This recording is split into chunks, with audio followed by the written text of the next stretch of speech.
शिक्षा को खत्म कर दो, धर्म के नाम की पट्टी बांध दो और लोग पागलों की तरह हर हर मोदी घर घर मोदी करते घूमते रहे। मतलब फ्री क्या होता है? किस नेता ने अपने बाप की जमीन बेच के दी है? वो देश का पैसा ही तो है। हाँ, नहीं, फ्री में उस नेता को बंगला मिला हुआ है, फ्री में वो नेता हवाई जहाज चढ़ता है, फ्री में वो नेता खाना खाता है। ये इस जनता के पैसे से वो फ्री खाता है, वो किसी को फ्री नहीं देता, ये याद रखिएगा। सोचिए कितना हास्यास्पद है। परीक्षा पर चर्चा प्रधानमंत्री करेगा तो जो टीचर हैं सारे देश के वो सब डूब मरे कहीं जाके। परीक्षा की तैयारी प्रधानमंत्री कराएंगे या टीचर्स कराएंगे? शिक्षकों का अपमान आप कर रहे हैं परीक्षा पे चर्चा करके। आप फीस पर चर्चा कीजिए, आप प्राइवेट स्कूलों की लूट पर चर्चा कीजिए, आप शिक्षा के सिस्टम को सुधारने पर चर्चा कीजिए। परीक्षा पे चर्चा शिक्षकों को करने दीजिए। जो हाल उन दोनों तानाशाह के समय में उन देशों का हुआ, इतिहास गवाह है, वही हाल कुछ साल में हमारा होने वाला है। और हमारे प्रधानमंत्री जी तो कह चुके हैं, मैं तो फक्कड़ आदमी हूँ, झोला लेके निकल लूंगा। जो शख्स 2014 से पहले दिन रात बोलता था और बोलता था कि आई एम अकाउंटेबल, मैं जवाबदेह हूं, मैं जवाब दूंगा, कोई भी सवाल जवाब होगा, उस शख्स ने 8 साल से, आपके हजारों सवाल हैं, इनके सैकड़ों सवाल हैं, इनके मन में सवाल है, जिस चौथे स्तंभ यानी कि मीडिया जो गोदी मीडिया में तथाकथित तब्दील हो चुकी है, यहां पे जंतर मंतर पे कितने लोग बैठे हैं? कोई आपको मीडिया नजर आ रही है दिखाने वाला? लेकिन मेरा सवाल यह है कि जिसने प्रेस कॉन्फ्रेंस नहीं किया, जनता के सवालों का जवाब नहीं दे रहा है, आखिर उससे आप क्या उम्मीद करती हैं? जो कानों में अब रुई डाल के सो चुका है और जनता के सामने आने से कतराता है, मैं ये वर्ड यूज करूंगा क्योंकि हिम्मत नहीं है आने की। तो जब किसी की हिम्मत नहीं होती है तो उसको जनता जो पावर देती है उसी के पावर का इस्तेमाल करके इन पे डंडा बजवाएगी, इन पे बजवाएगी, ये मुंह उठाएंगे, इन पे बजवाएगी, और उसी को तानाशाही कहते हैं। और तानाशाही सिर्फ इसलिए की जाती है ताकि वो इतना डरा हुआ होता है ताकि जनता उससे सवाल ना पूछ पाए। तो सवाल तो आपके भी बहुत है, इनके भी बहुत है, ये भी चिल्ला रहे हैं, लेकिन सुनने वाला है कौन? देखिए, हम लोकतंत्र में हैं और ऐसा नहीं है कि भारत की जनता ने अच्छे अच्छे तानाशाहों को उखाड़ के फेंक दिया है।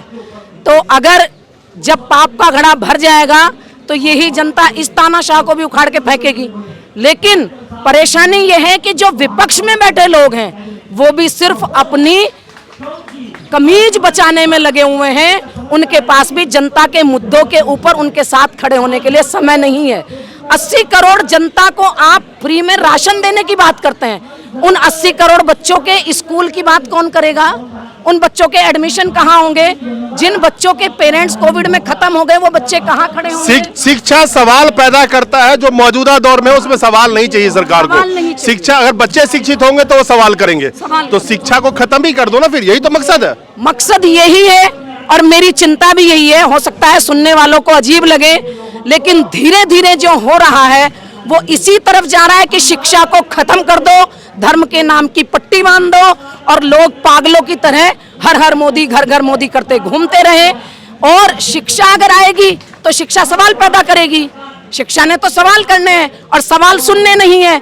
आप एक छोटी सी बात आपको बताएं कि हम गाजियाबाद पेरेंट एसोसिएशन के लोग पिछले कई सालों से कोशिश कर रहे हैं कि प्रधानमंत्री जी से मिलने का समय मिले, हमें राष्ट्रपति जी से मिलने का समय मिले, लेकिन कभी भी समय नहीं दिया जाता। माएँ कोविड के टाइम पे 100 माएँ खड़ी रही कि किसी तरह हम प्रधानमंत्री जी तक बात कर लें, लेकिन हमारे प्रधानमंत्री जर्मनी जाते हैं, विदेश जाते हैं तो वहाँ की महिलाओं से बात करते हैं, वहाँ जाके सर पे हाथ भी रखते हैं, लेकिन अपने हिंदुस्तान की बहनों से, माताओं से उनको बात करने की फुर्सत नहीं है। मन की बात करते हैं, लेकिन मन की बात में शिक्षा की बात कभी नहीं करते।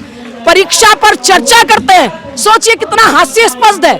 परीक्षा पर चर्चा प्रधानमंत्री करेगा तो जो टीचर हैं सारे देश के वो सब डूब मरे कहीं जाके। परीक्षा की तैयारी प्रधानमंत्री कराएंगे या टीचर्स कराएंगे?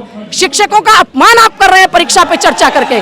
आप फीस पर चर्चा कीजिए, आप प्राइवेट स्कूलों की लूट पर चर्चा कीजिए, आप शिक्षा के सिस्टम को सुधारने पर चर्चा कीजिए। परीक्षा पे चर्चा शिक्षकों को करने दीजिए।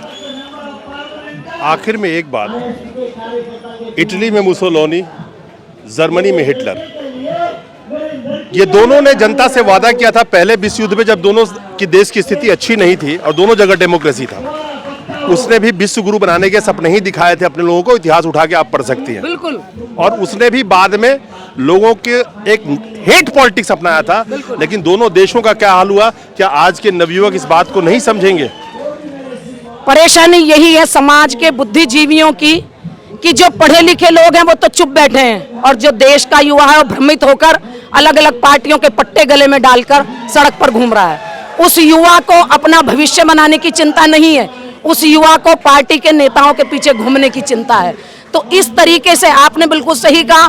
तीसरा नाम जोड़ दीजिए भारत और मोदी, और जो हाल उन दोनों तानाशाह के समय में उन देशों का हुआ, इतिहास गवाह है, वही हाल कुछ साल में हमारा होने वाला है।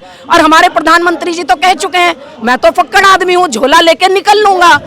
और सबसे बड़ी बात, अगर आप बच्चों की पढ़ाई के बारे में बात नहीं करेंगे, आप देश के बुजुर्गों की दवाई की बात नहीं करेंगे, आप अगर शिक्षा और स्वास्थ्य फ्री नहीं दे सकते तो फिर आप क्या करेंगे? क्या करना चाह रहे हैं आप? सिर्फ मंदिर मस्जिद से देश चलेगा? फ्री का क्या मतलब है? कौन सा मिनिस्टर ऐसा है जो अपने पापा जी का जमीन बेच के किसी को दे रहा? ये अगर नमक खरीदते हैं तो ये टैक्स देते हैं, कोई कमाता है तो इनकम टैक्स देता है, देश के जनता का ही पैसा से तो दे रहा है ना वो। बिल्कुल। फ्री क्या है? आपको अगर कोई भी सरकार हो, मैं नाम नहीं लेना चाहता, कोई भी सरकार अगर छोटी सी सुविधा दे रही है तो वो तो आप ही के पैसे से दे रही है, उसी प्रदेश की जनता का टैक्स का पैसा। वो कह रहे हैं ठीक है मेरे पास बजट में बच रहा है, मैं इनको फ्री, कोई बिजली दे रहा है, कोई एजुकेशन देने की बात करता है। मतलब फ्री क्या होता है? किस नेता ने अपने बाप की जमीन बेच के दी है? वो देश का पैसा ही तो है। हाँ, नहीं, फ्री में उस नेता को बंगला मिला हुआ है, फ्री में वो नेता हवाई जहाज चढ़ता है, फ्री में वो नेता खाना खाता है। ये इस जनता के पैसे से वो फ्री खाता है, वो किसी को फ्री नहीं देता, ये याद रखिएगा। बिल्कुल सही आप कह रहे हैं इस बात को कि इस फ्री को देने के चक्कर में जो हिंदुस्तान के टैक्स पेयर हैं उनका सत्यानाश हो रहा है। क्योंकि जो अमीर हैं उनके तो मोदी जी दोस्त हैं, उनको तो करोड़ों का घपला करके विदेश निकल जाएंगे। जो गरीब है उसको फ्री में राशन मिल रहा है, उसका पेट भर रहा है। लेकिन मिडिल क्लास जो इस देश को चला रहा है, हर सिस्टम को, वो मिडिल क्लास टैक्स भी दे रहा है और उसके टैक्स के पैसे का कहां कहां इस्तेमाल हो रहा है उस पर कोई सवाल करने को तैयार नहीं है और कोई आवाज उठाने को तैयार नहीं है। अगर मैं इतना टैक्स अपनी तनख्वाह से देती हूं तो क्या सरकार मेरे बच्चों को शिक्षा नहीं दे सकती? सरकार मेरे बुजुर्गों को स्वास्थ्य सेवाएं नहीं दे सकती? इस कोविड काल में हमने देखा है कि कितने लोग, एक हंसी आती है इस बात पर कि जो WHO के सुप्रीम पावर थे उनको एक नया निकनेम दिया गया था हिंदुस्तान में मोदी जी के द्वारा, उनके दोस्त थे।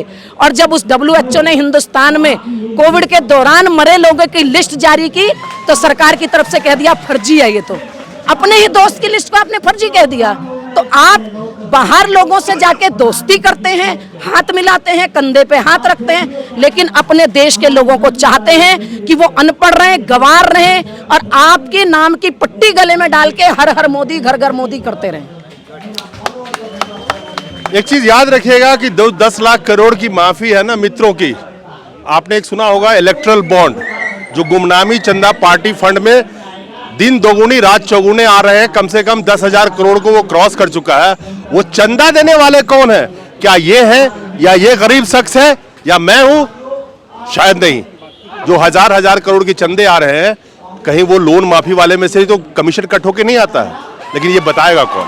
नमस्कार।